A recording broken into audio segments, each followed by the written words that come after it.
Hello, GenMat learners. Welcome back to Lesson 1.2.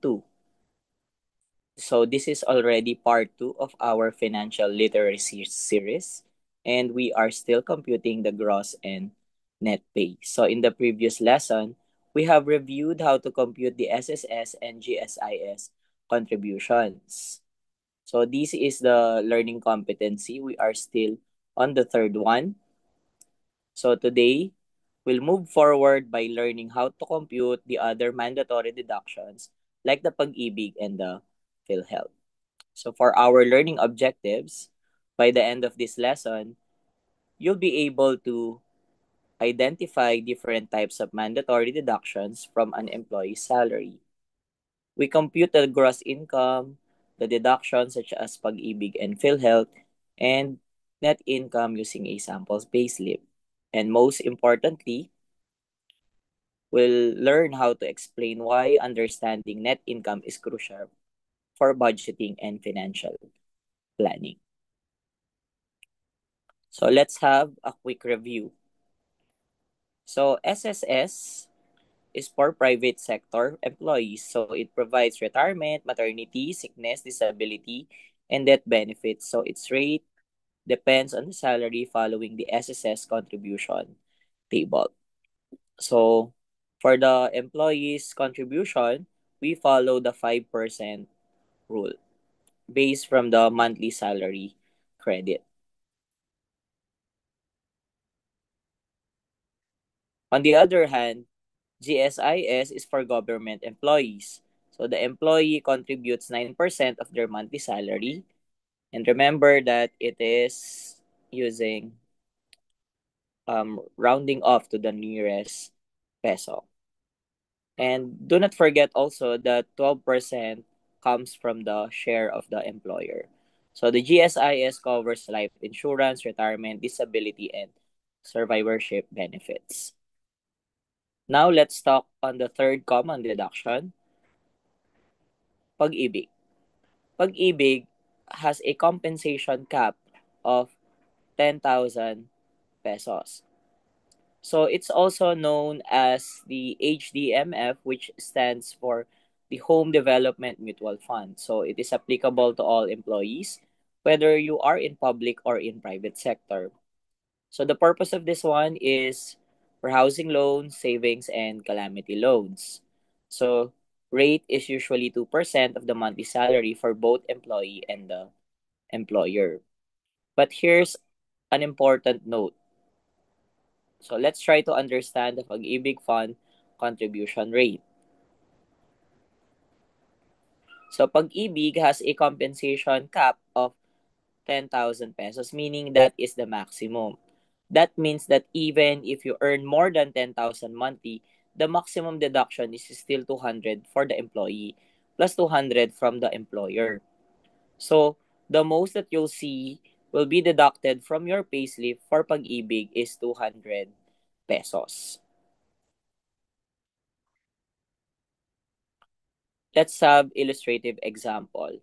So, we start with Anna. So, Anna is a Social Welfare Officer 1 at the Department of Social Welfare and Development. And her salary is classified as salary grade 11, step 1 under the Salary Standardization Law 6, second tranche of year 2025. So, her salary is 30,024. So, therefore, Anna's pag-ibig deduction is 20 or I mean 200 pesos, and that will appear on her payslip. So no matter how high the salary goes beyond 10,000, remember that pag-ibig deduction remains capped at 200 pesos unless the employee voluntarily contributes more for higher savings or loan capacity. So there are cases that you could save the what we call MP2 savings. So by asking pag-ibig officers, you would actually be learning with those contributions. Now, let us proceed to Pedro, who is a senior budget specialist. at the Department of Finance, and his salary is classified as salary grade 19, step 1. So, under the salary grade table, this is how much total remittance will have. So, he will also have 200 pesos payslip deduction. So, for higher earning government employees like Pedro, the pag-ibig contribution remains capped because remember that our maximum is 10,000. So this ensures fairness, both also limits the automatic savings portion unless the member chooses to contribute more voluntarily.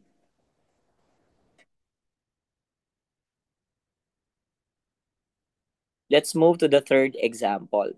Now let's meet Marites. So Marites is a job order utility worker in a rural municipality. So she earns 3,800 monthly. So to get the pag-ibig mandatory, um, the pag-ibig is still mandatory for job order workers. So we multiply 2% of 38. So what we'll do is we get 0.02 times 3,800. So you will get 76 pesos. So the same share will be for the employer. And so the total remittance will be 152 pesos. So remember that even workers with modest incomes, just like Marites, no, contribute to pag-ibig. So while smaller in amount, this allows access to housing loans and saving benefits, providing social protection even for contract-based workers such as Marites. Now let's have the payslip deduction, of course, that will appear in Marites. Monthly wage is 76 pesos. So let's move now to the fourth example. So Jonas here works as a barangay clerk part-time, receiving an honorarium. So that's what we call with income. And the total honorarium for the month is 1,400. So the question here is, pag-ibig still applicable having 1,400 monthly? The answer is yes. No? So for voluntary members or if mandated by the barangay, LGU, so what's intended here is that the employee share now is a 1%, 2% bracket since it is below 1,500. So we get 1% of 1/4, so that's 0.01 times 1/4. So the answer is 14 pesos. While the barangay LGU or maybe the barangay captain will be paying 28 pesos. So the total contribution or remittances to the Pag-ibig Fund is 42 pesos. So even for small honorariums, Pag-ibig participation fosters saving discipline and future eligibility for small loans or calamity assistance. So it emphasizes that all income earners, no matter how small, benefit from social funds. Okay, so the payslip deduction will now be 14 pesos following the 1%, 2% bracket. Now let's move now to the fourth common deductions, which is our PhilHealth. So PhilHealth is applicable to all employees, whether you are in public or in private. So the purpose of this one is the medical and hospitalization assistance. So as of 2025, PhilHealth uses an adjusted premium rate typically ranging from 4.5% to 5% of your monthly salary, and it will be split equally between employee and employer, and it is subject to an income ceiling. So for this lesson, we assume that the simplified sample rate of 5% is divided equally. So that's 2.5% for the employee, and that is what we are applying in at present. So this ensures that every Filipino worker has access to basic healthcare. So let's have practical examples. Um, To understand the PhilHealth contribution rate, we have a what you call a salary floor, which is 10,000, and the salary ceiling is 100,000. So of course there will be a split of 2.5% to both the employee and the employer following the 5% premium rate.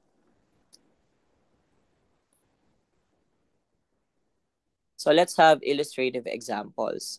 So Eileen here earns 6,000 pesos per month as a barangay health worker. So that's considered an honorarium, no, from the barangay.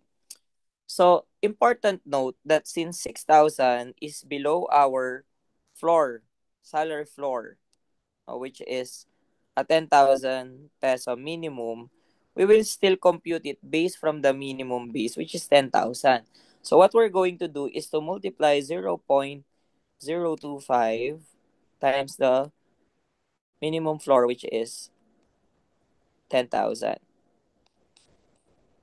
So what we're going to get is 250 pesos. And of course, the other share will be coming from the barangay since Eileen is working in the barangay. So that's a share of 250. So the total remittance to PhilHealth now is 500 pesos.